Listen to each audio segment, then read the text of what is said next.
नारद, कलयुग में सबसे श्रेष्ठ फलदाता एक ही साधन है और वह है श्रीमद् भागवत शास्त्र का प्रवचन। उसके द्वारा भगवान श्री कृष्ण की लीलाओं का गान, उनका पठन, उनका श्रवण ये तत्काल मोक्ष देने वाले साधन है। कलयुग के आदि काल में श्रीमद् भागवत के श्रवण मात्र से जब राजा परीक्षित को मुक्ति मिल गई तो सभी ऋषियों को बड़ा विस्मय हुआ था। उनका संशय दूर करने के लिए सत्यलोक में मैंने तराजू बांधकर मुक्ति के सब साधनों को तौला था। उस तौल में अन्य सभी साधन हल्के पड़ गए थे। अपने महत्व के कारण केवल भागवत ही सबसे भारी रहा।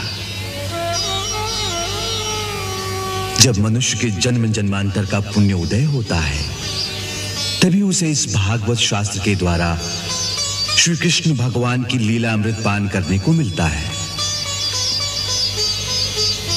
यह भागवत रूपी कथा जिसके द्वारा श्री कृष्ण भक्ति की अमर गंगा समस्त लोकों में बह रही है, यही कथा परम सत्य व महान सत्य कर्म और परम साधन है।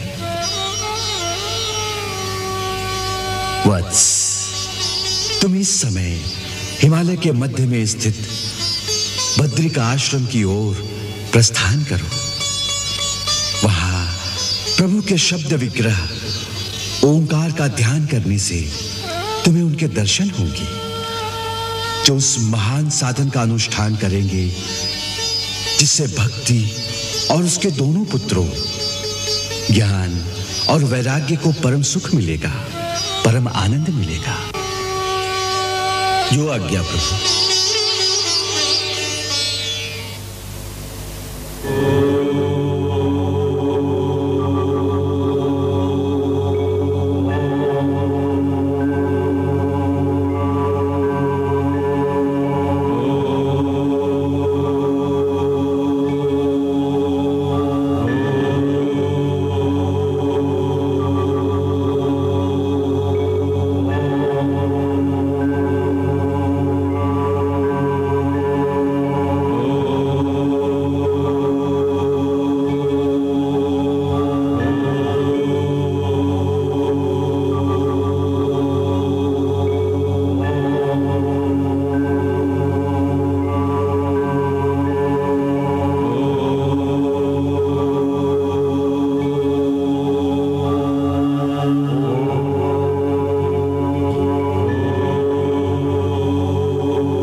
भगवान श्री सनक,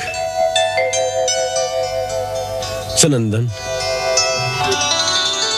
सनातन और सनत कुमार के श्री चरणों में आपके छोटे भाई नारद का प्रणाम स्वीकार हो। हे देवर्षि, आपका कल्याण हो।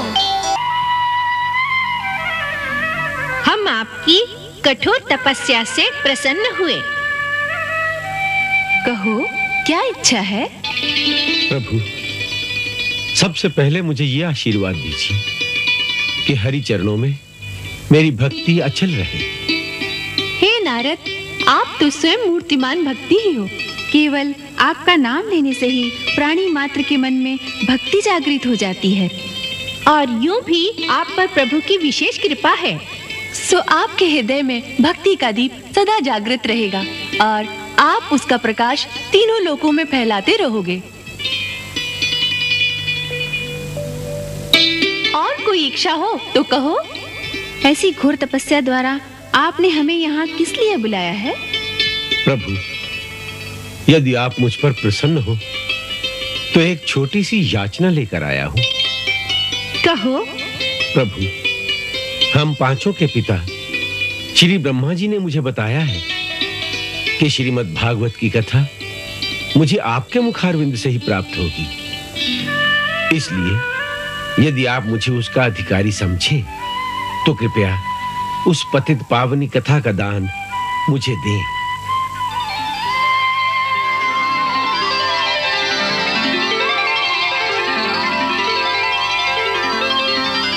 नारद, आप पति कुशल याचक हैं। आपने अति सुंदर दान मांगा है। श्रीमद् भागवत में भगवान श्री कृष्ण की लीलाओं का बड़ा सुंदर वर्णन है। भागवत तीनों लोकों को पवित्र करने वाली गंगा के समान है। जो भी इसका श्रवण करता है वो इसमें डूब जाता है। नारद, भक्ति एक ऐसी नदी है जिसके ऊपर से तैरकर कोई दूसरे किनारे नहीं पहुंच सकता। जो इसकी धाराओं में डूब जाता है वही मोक्ष के दूसरे किनारे पहुंच पाता है। और आप जैसे सच्चे भक्त तो ऐसे भी हैं जो भक्ति के सागर में एक बार डूबने के पश्चात उससे बाहर निकलना ही नहीं चाहते। उन्हें मोक्ष रूपी किनारे की इच्छा भी नहीं रहती है, फिर भी भक्तों को लोक कल्याण की इच्छा रहती है। इसीलिए तो आपने संसारियों के कल्याण के लिए ही इस कथा को सुनाने की प्रार्थना की है। हे नारद, यत्फलं नास्ति तपसा न योगेन समाधिना तत्फलं लभते सम्यक् कलौकेशो कीर्तनात्। अर्थात सतयुग, त्रेता और द्वापर युग में जो फल कठिन तपस्या, योग और समाधि से भी नहीं मिलता, वो कलयुग में केवल हरि कीर्तन के द्वारा सहज ही प्राप्त हो सकता है। हे भक्तराज, इस बात को तो आप भी जानते हैं। हम ये भी जानते हैं कि आप भक्ति के दोनों पुत्रों ज्ञान और वैराग्य की सहायता के लिए हमारे पास आए हैं। उनकी सहायता केवल भागवत के द्वारा हो सकती है। श्रीमद् भागवत सुनते ही वो तीनों तरुण हो जाएंगे। इसलिए हे नारद, आप गंगा के किनारे हरिद्वार के निकट आनंद घाट पर भागवत कथा का अनुष्ठान करें। हम संसार के कल्याणार्थ वहां आपको ये कथा अवश्य सुनाएंगे।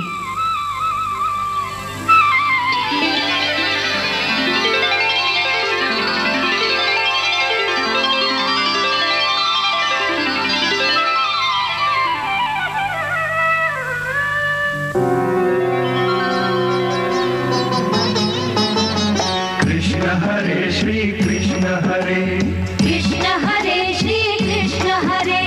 चारों दिव्य कुमारों ने भागवत कहना प्रारंभ किया। कृष्ण हरे श्री कृष्ण हरे, कृष्ण हरे श्री कृष्ण हरे। कल्याणी श्री कृष्ण कथा का अमृत सबको बांट दिया। कृष्ण हरे श्री कृष्ण हरे, कृष्ण हरे श्री कृष्ण हरे। तेजोमय मुख भाव पूर्ण वाणी ने सबको मोह लिया। कृष्ण हरे श्री कृष्ण हरे, कृष्ण हरे श्री कृष्ण हरे। भक्ति ज्ञान वैराग्य जगे जब श्री हरि नाम का अमृत पिया। कृष्ण हरे श्री कृष्ण हरे, कृष्ण हरे श्री कृष्ण हरे, कृष्ण हरे श्री कृष्ण हरे। श्रीमद् भागवत के महत्व में लिखा है कि भागवत कथा के श्रवण मात्र से ज्ञान और वैराग्य फिर से तरुण और युवा हो गए। श्रीमद् भागवत में वेदों, उपनिषदों और 6 शास्त्रों का सार है जो मनुष्य के सारे जीवन को प्रभावित करता है। हे महाभाग सूत जी, आपका ज्ञान करोड़ों सूर्यों के समान प्रकाशमान है, जिससे अज्ञान रूपी अंधकार का नाश हो जाता है। हम सबका विश्वास है कि हमारी इस यज्ञ भूमि नैमिषारण्य में आपका आगमन भगवत इच्छा के इसी कारण हुआ है कि हम भी आपके मुखारविंद से श्रीमद् भागवत महापुराण की वही कथा सुने जिससे भगवान श्री कृष्ण की प्राप्ति होती है। कृपया हमें भी वही कथा अवश्य सुनाइए। महर्षि शौनिक और समस्त ऋषिजन, आपने साधारण संसारियों का कल्याण करने के लिए ही श्री कृष्ण लीला की यह कथा सुनने का आग्रह किया है। इसलिए मैं प्रसन्न होकर तुम्हें संपूर्ण सिद्धांतों का वो निष्कर्ष सुनाता हूं जो जन्म मृत्यु के भय का नाश कर देता है। शौनिक जी, श्रीमद् भागवत की ये कथा मैंने कलयुग के आरंभ में स्वयं महामुनि शुक के मुखार बिंदु से तब सुनी थी जब उन्होंने राजा परीक्षित को ये कथा केवल 1 सप्ताह में उस समय सुनाई थी जब एक ऋषि कुमार के श्राप के कारण राजा परीक्षित की मृत्यु में केवल 7 दिन रह गए थे। हे परम पूज्य सूत जी, राजा परीक्षित तो बड़े धर्मात्मा राजा थे। वो महाप्रतापी पांडवों के पौत्र और वीर अभिमन्यु के पुत्र थे। फिर ऐसे पुण्यात्मा राजा को किसी ऋषि कुमार ने श्राप क्यों दिया? शौनिक जी, यह भी काल का ही विधान है कि महाराज परीक्षित जैसे धर्मपरायण और प्रतापी राजा को एक बालक के श्राप का दंड भोगना पड़ा। परंतु जब परीक्षित को श्राप मिला तब धरती पर कलयुग का पदार्पण हो चुका था। भगवान श्री कृष्ण मृत्युलोक में अपनी लीला समाप्त कर चुके थे।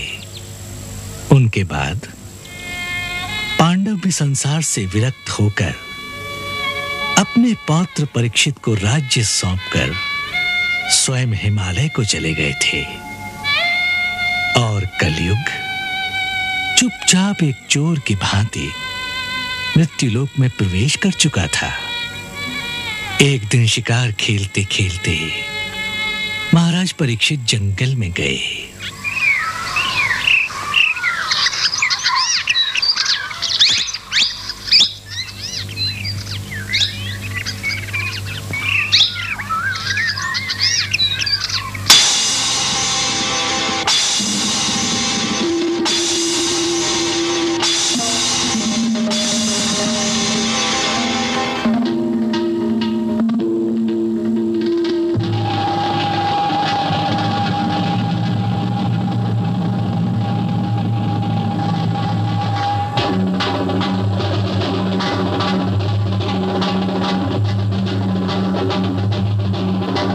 इस प्रकार हमारा मार्ग रोकने वाले कौन हो तुम?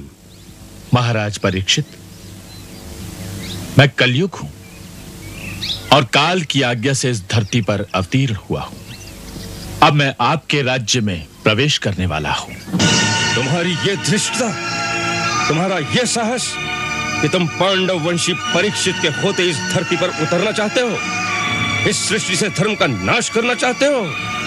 इससे पहले हम तुम्हारा नाश कर देंगे। राजन, प्रकृति के नियम अटल हैं। काल की गति किसी के बाणों से नहीं रुक सकती। जैसे सतयुग के पश्चात त्रेता युग आया, फिर त्रेता युग के पश्चात जिस प्रकार द्वापर युग का आना कोई रोक न सका, उसी प्रकार द्वापर युग के पश्चात कलयुग का आना निश्चित है। इसलिए ज्ञानी जन काल के साथ लड़ाई नहीं करते। यदि कलयुग के आने का समय हो गया है, तब भी राजा परीक्षित के रहते उसका आगमन नहीं हो सकता। यदि परीक्षित का रहना काल की गति में रुकावट है, तो संभव है कि परीक्षित के न रहने का समय आ गया हो। ओ विधाता जाने, किंतु वीर पुरुष मृत्यु के भय से अपने संकल्प का त्याग नहीं कर देते। तो हे कलयुग, तुम हमारे राज्य की सीमा से बाहर निकल जाओ। राजन, काल तो सार्वभौम है, वो किसी सीमा को नहीं मानता। मानना पड़ेगा। हमारा ब्रह्माव्रत धर्म और सत्य का निवास स्थान है। इस ब्रह्माव्रत से बाहर रहना होगा तुम्हें, अन्यथा आज विधाता भी देख लेंगे कि महारथी अर्जुन के पौत्र, जिसकी गर्भ में रक्षा स्वयं भगवान श्री कृष्ण ने की थी, उसके बाणों में इतनी शक्ति है कि वो कलयुग का समूल नाश कर सकता है।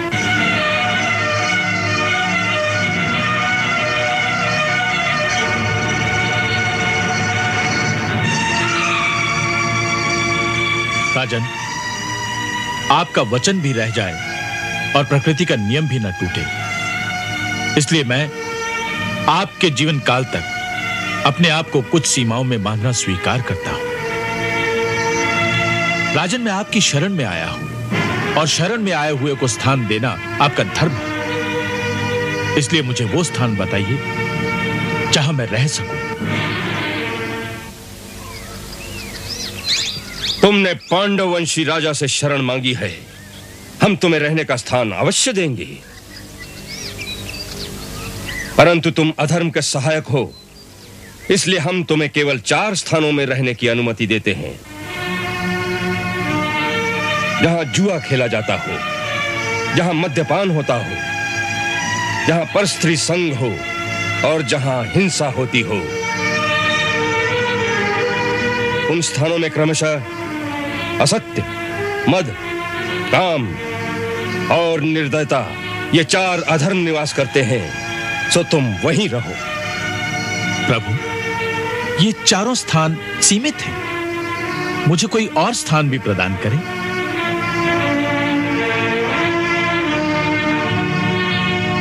अच्छी बात है, क्योंकि धन में रजोगुण का वास है, सो तुम सोने में भी रह सकते हो।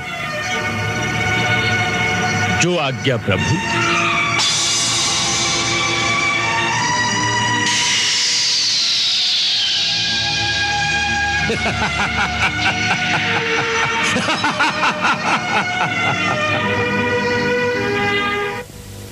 महाराज के सिर पर सोने का मुकुट था, सो कलयुग सर्वप्रथम उसी में बैठकर मुस्कुराने लगा। उस दिन परीक्षित शिकार की तलाश में बहुत भटके।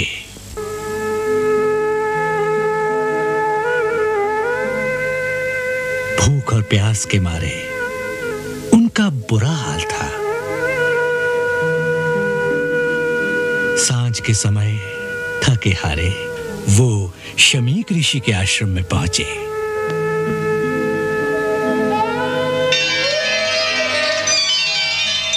ऋषि उस समय समाधि में ब्रह्मलीन थे।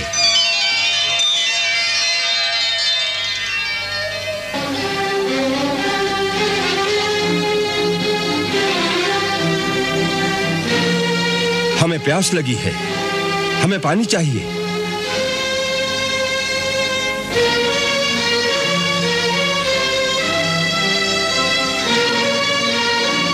यहां और कोई भी नहीं है क्या? आप सुन रहे हैं? हम राजा परीक्षित बोल रहे हैं। हमें प्यास लगी है, हमें पानी चाहिए।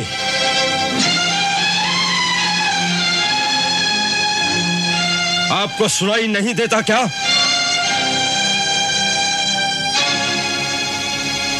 ऋषि उस समय समाधि में ब्रह्मलीन थे। राजा ने 2-3 बार पानी मांगा, परंतु ऋषि की समाधि नहीं टूटी। राजमुकुट में बैठे कलयुग की प्रेरणा से उनकी सात्विक बुद्धि भ्रष्ट हो गई।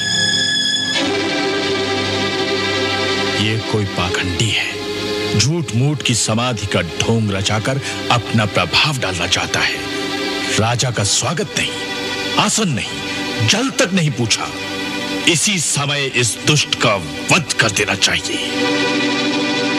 अवश्य, यह दंड का अधिकारी है। परंतु राजा के गूढ़ संस्कारों के कारण उन्होंने अपने को उस पाप से रोक लिया।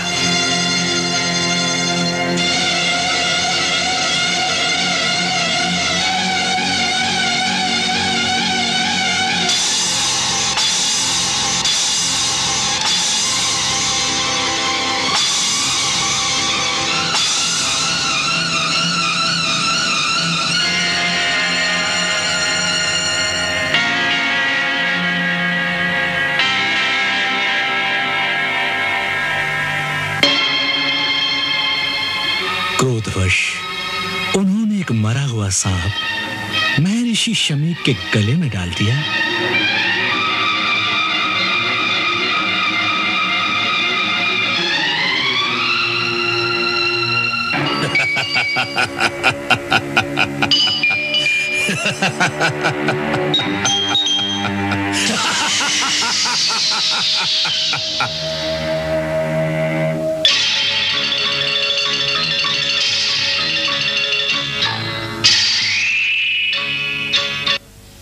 उस शमीक मुनि का पुत्र श्रृंगी बड़ा तेजस्वी बालक था।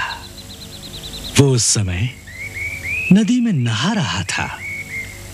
दूसरे ऋषि कुमारों ने वहां जाकर उसे सारा वृत्तांत सुनाया कि किस प्रकार एक राजा ने उसके पिता का तिरस्कार किया है। उनकी बात सुनकर वो क्रोध से पागल हो गया और उसी क्षण नदी का जल अंजुलि में भरकर उसने राजा को श्राप दिया।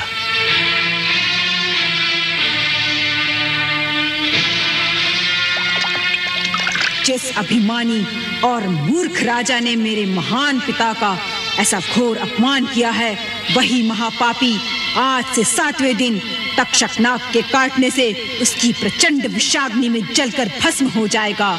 ये मेरा श्राप इस धरती पर किसी के टाले से नहीं टल सकेगा।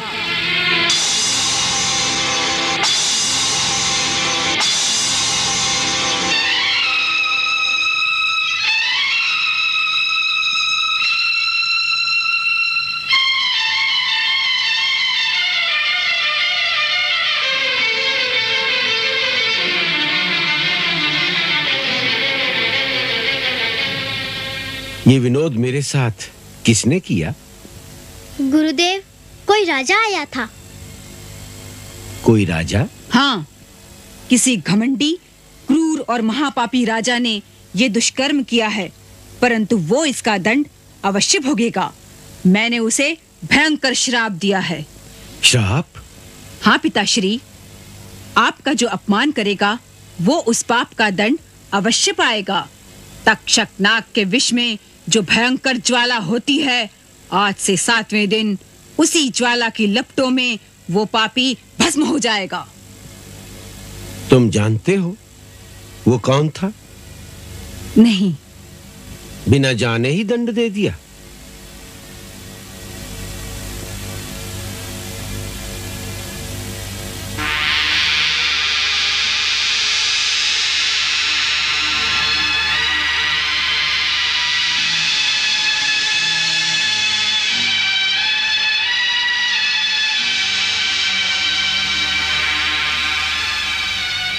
वत्स, तुमने बड़ा अनर्थ कर दिया।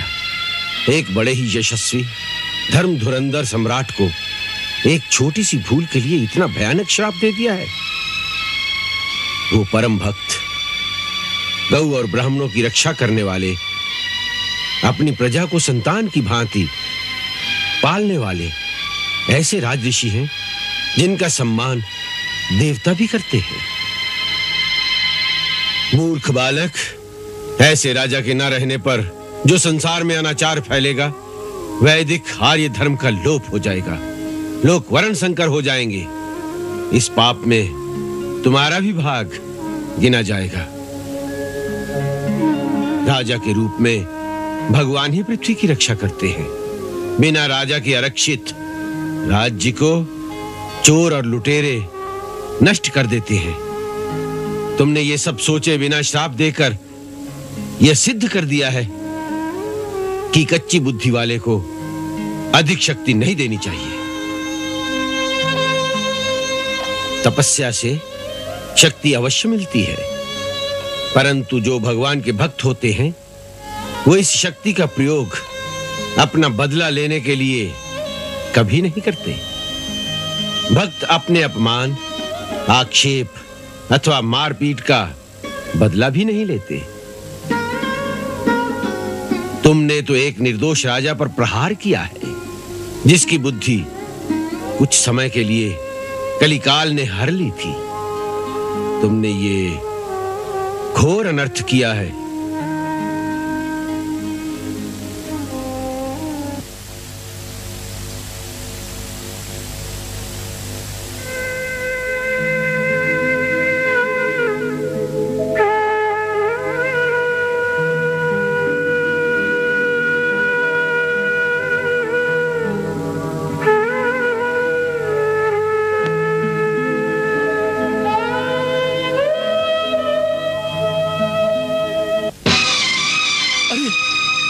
क्या कर दिया मैंने? प्राणनाथ, आप ऐसा घबरा क्यों गए, जैसे किसी आशंका से भयभीत हो उठे हो? और रानी, मैं भयभीत हो गया हूँ। यह कलयुग का पहला प्रहार है। आगे क्या होगा उसी का भय है। कैसा प्रहार? आज मेरे हाथ से एक अनर्थ हो गया जो हमारे कुल में किसी राजा ने अब तक नहीं किया। वो अपमान किया है मैंने एक महामुनि का। ये सब इस राजमुकुट के कारण है। इस राजमुकुट में बैठे कलयुग ने मेरी बुद्धि हर ली और मुझसे ऐसा पाप करा दिया जो निश्चय ही विनाश का सूचक है। मुनिवर, महाराज दिन भर वन में मृग्या करते करते थक गए हैं। इस समय रनिवास में वो विश्राम करने चले गए हैं। आप कल प्रातः ही उनके दर्शन कर सकते हैं। ये उनकी निद्रा का समय है। नहीं वत्स, ये उनकी निद्रा का नहीं, जागने का समय है और मैं उन्हें जगाने आया हूं। उन्हें अपनी आती हुई मृत्यु का ज्ञान नहीं है। कल प्रातः तक तो बहुत समय निकल जाएगा, इसलिए मेरा उनसे इसी समय मिलना परम आवश्यक है। इसी में उनकी भलाई है। जाओ, तुरंत उन्हें हमारे आने की सूचना दो। जो आज्ञा मुनिवर।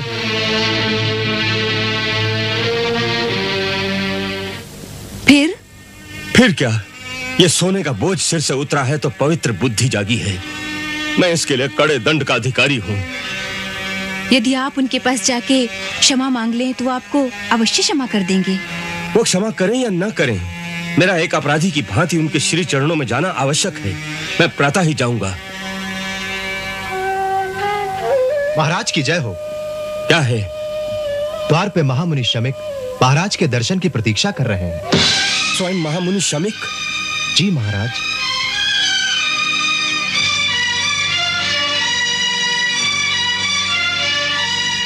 क्या वो क्रोध में हैं? रानी, वो क्रोध में हो या न हो, इससे हमारे धर्म और कर्तव्य में कोई अंतर नहीं आना चाहिए। महामुनि राजद्वार पर खड़े हैं। हमें उन्हें राजमहल में लाकर उनका यथोचित आदर सत्कार करना चाहिए, जिसके वो अधिकारी हैं।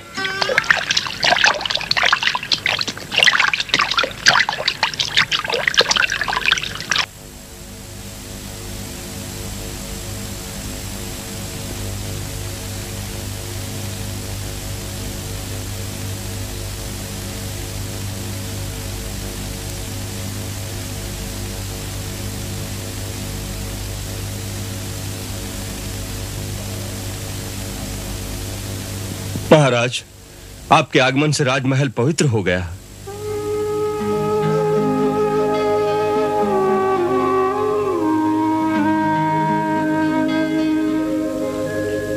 मुनिवर, इससे पहले कि आप हमारे दुष्कर्म की बात कहें, हम अपना अपराध स्वीकार करते हैं और आपको यह आश्वासन देते हैं कि हमारे उस जघन्य अपराध के लिए जो भी दंड आप देना चाहेंगे, हम उसे शिरोधार्य कर लेंगे।